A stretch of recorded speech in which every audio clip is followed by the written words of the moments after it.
Guys நம்ம இன்றைக்கி வந்து எப்படி சேடில் யூஸ் பண்ண போகிறோம்னு பார்க்க போகிறோம். ஃபஸ்ட்டு உங்கள் சேடில் வந்து மேக் பண்ண வந்து உங்களுக்கு வந்து 3 லெட்டரும் அப்புறம் வந்து ஒரு அயனும் தேவைப்படும். அப்புறம் நீங்கள் சேடில் வந்து ஹார்ஸுக்கு, பிக்குக்கு அப்புறம் இந்த பைவலைக்கு யூஸ் பண்ணலாம். ஃபஸ்ட்டு ஹார்ஸுக்கு எப்படி யூஸ் பண்ணு பார்த்துக்கலாம். ஃபஸ்ட்டு மவுண்ட் கொடுத்துக்கோங்க. இந்த மாதிரினா உங்களை ஏற்ற விடாது. ஒரு வேளை உங்களை ஏறவே இல்லைன்னா நீங்கள் வந்து கோல்டன் கேட் வந்து ஃபீட் பண்ணுங்கள். அதுக்கப்புறம் வந்து ஏற ட்ரை பண்ணுங்கள். இப்போ வந்து உங்களை வந்து ஏற விடும்.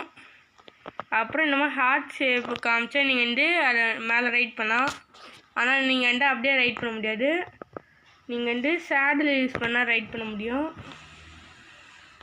இந்த மாதிரி சேடில் வந்து வச்சு நீங்கள் வந்து ரைட் பண்ணலாம். இதுக்கு நீங்கள் ஆர்மர் கூட போட்டு இப்போ வந்து பிகிஸ் மேலே வந்து எப்படி வந்து ஏறலான்னு பார்க்கலாங்க. ஃபஸ்ட்டு இந்த மாதிரி சேடில் கொடுத்துக்கோங்க. அப்புறம் ரைட்டு கொடுங்க.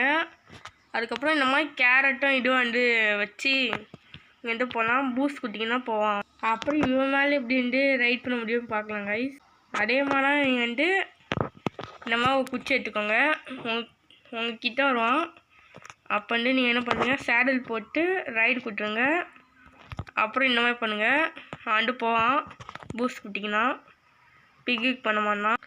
இவன் வந்து நடரில் கைஸ் இருப்பான். நீங்கள் நடருக்கு போனீங்கன்னா இவன் மேலே வந்து லாவா மேலே வச்சு ரைட் பண்ணலாம். தரையிலேயே அதை ரைட் பண்ணுவான்.